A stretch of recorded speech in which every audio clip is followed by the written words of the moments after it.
Mr. Rochester. 3 months passed. I had not met the owner of Thornfield Hall. Mr. Rochester had not come home. One January afternoon, I went out and I walked towards the road. I was going to the village of Eyre. I was going to post a letter in the village. Eyre was 2 miles from Thornfield Hall.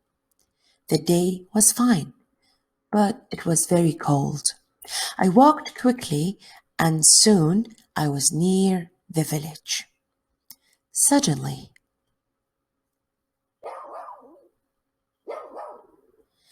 a dog, a big black and white dog, ran past me. A moment later, a man on a black horse followed the dog. Suddenly, I heard an angry shout. The dog ran past me again. It was barking loudly. I turned around. The horse had fallen on the icy ground, and the man had fallen from the horse. I walked towards them. "Can I help you, sir?" I asked. "My horse fell. I've hurt my foot," the man said. The horse stood up. The man tried to stand up too, but he could not stand. He fell into the ground. The man was about 35 years old. He was not handsome, but he had a strong face. He had dark eyes and black hair. He was not very tall, but his body was powerful. "I'll bring somebody from Thornfield Hall," I said. "Do you live at Thornfield?" the man asked. This is an illustration of the encounter between Jane Eyre, the governess, and the strange man.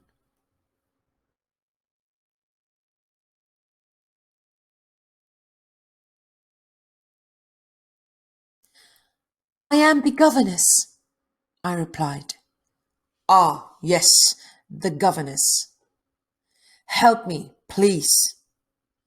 The man stood up very slowly, and he put his hand on my shoulder. He walked slowly towards his horse. I helped him. He pulled himself into the horse. "Thank you. Now go home quickly," the man said, and he rode away. I walked on to the village and I posted my letter. Then I returned to Thornfield Hall. Bright lights were shining in the big house. I went inside. A big black and white dog walked towards me. It came from the dining room. I had seen the dog before. "Whose dog is that?" I asked a servant. "It's Mr. Rochester's dog," the servant replied. Mr. Rochester had come home, but he had hurt his foot. His horse fell on some ice. I smiled. The owner of Thornfield Hall had returned, but I did not see Mr. Rochester again that day. I saw Mr. Rochester the next day. He sent for me in the evening. I put on a clean dress. I brushed my hair carefully. Mr. Rochester was in the large sitting room.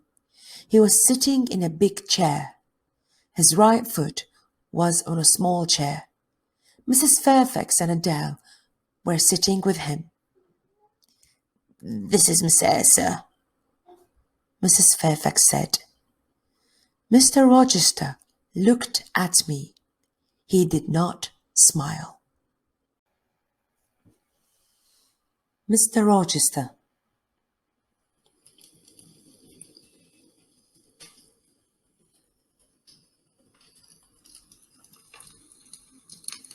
"Sit by the fire, Miss Eyre. Where have you come from?" From Lord's School." I was there for 8 years. 8 years? That is a long time. Who are your parents? I have no parents, sir. They are dead.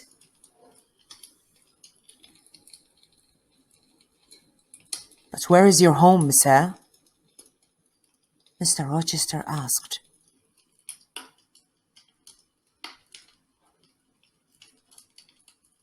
I have no home, sir. I have no family. I said. Why did you come to Thornfield Hall? Mr. Rochester asked. I wanted to leave Lord's, sir.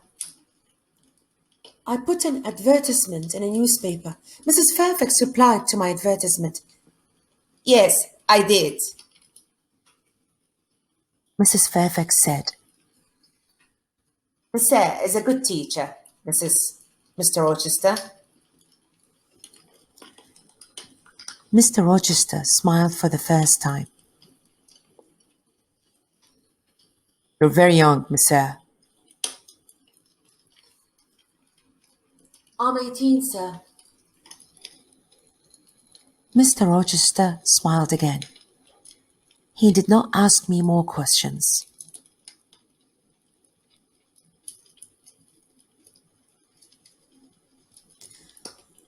After that evening, I did not see Mr. Rochester for a few days. Then, one night, he sent for me again. Sit near me, Miss Eyre, he said. Mrs. Fairfax will talk to Adele. I sat down quietly, but I did not speak. The fire was very bright. I saw Mr. Rochester's face clearly. I saw his large dark eyes. He was smiling. He was happy. After a minute, Mr. Rochester spoke. Miss Eyre, you are looking at me very carefully. Am I a handsome man?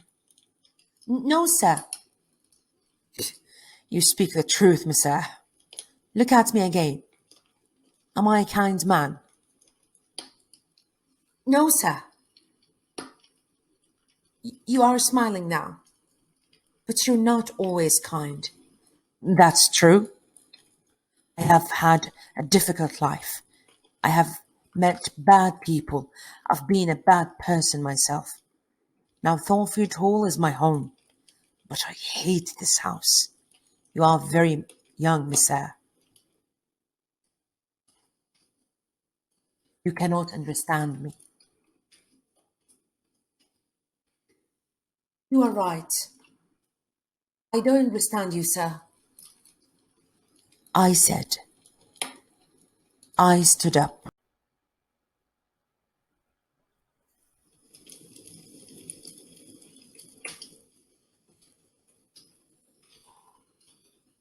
Where are you going? Mr. Rochester asked. It's late. Adele must go to bed. Are you frightened of me, Miss Eyre? No, sir. But you say strange things, sir. Take Adele to her bedroom now, Miss Eyre. We will talk again tomorrow.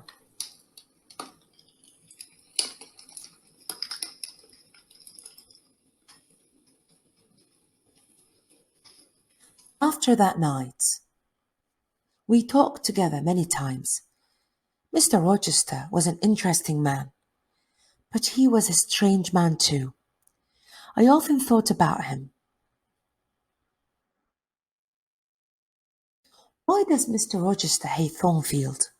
I asked myself. Thornfield Hall is a beautiful place, but Mr. Rochester is not happy. Fire. It was March. One night I was in bed. I was not asleep. The house was quiet. Suddenly, I heard a sound in the corridor outside my room. "Who's there?" I said. Nobody answered. Then I heard a strange laugh. I got out of my bed. I went quietly to the door. I listened. I heard another sound. Somebody was walking up the stairs to the top corridor. Then I heard somebody close the door. "Was that Grace Poole?" I said to myself. Yes, it was Grace. Why was she laughing? And why is she walking in the house at night? Is she mad? I must tell Mrs. Fairfax about this. I will speak to her now. I put on some clothes and I opened the door. There was a candle on the floor outside the room. The candle was burning. There was a thick smoke in the corridor. I went into the corridor. I looked around me. The door of Mr. Rochester's bedroom was open, and the smoke was coming from Mr. Rochester's room.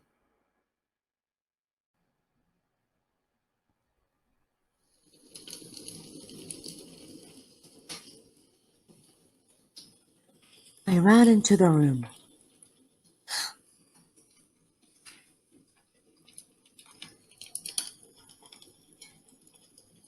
"Wake up, sir!"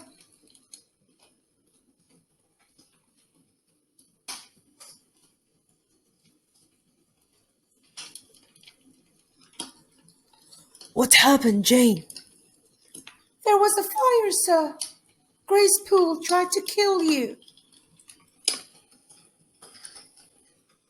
Stay here, Jane. Open the window. I will go upstairs.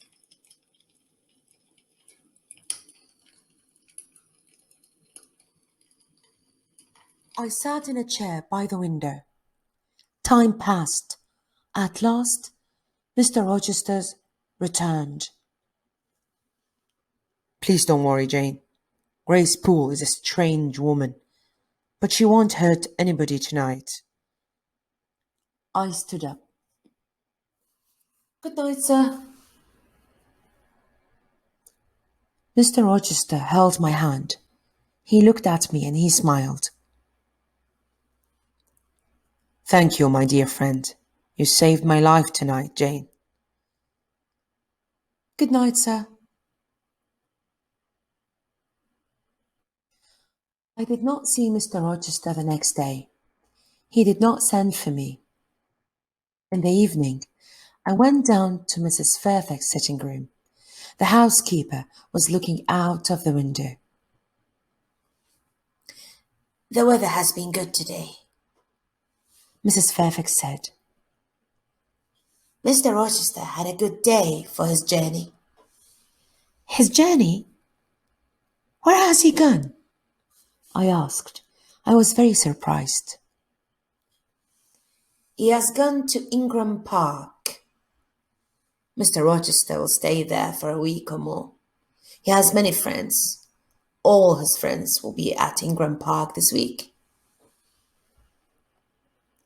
"Will there be any ladies at Ingram Park?" I asked. Yes. There will be many ladies there. Miss Blanche Ingram will be there. Mr. Rochester has known her for many years." "Is Miss Ingram beautiful?" I asked. She's very beautiful." "Will Mr. Rochester marry her?" "I don't know, Miss Eyre. I don't know." I was very unhappy. I went up to my bedroom. I looked in my mirror. "Jane Eyre, you are not pretty. You are poor. Mr. Rochester will never marry you. He will marry Miss Blanche Ingram. She is a rich lady. You are a poor governess. Forget Mr. Rochester, Jane Eyre. Forget him."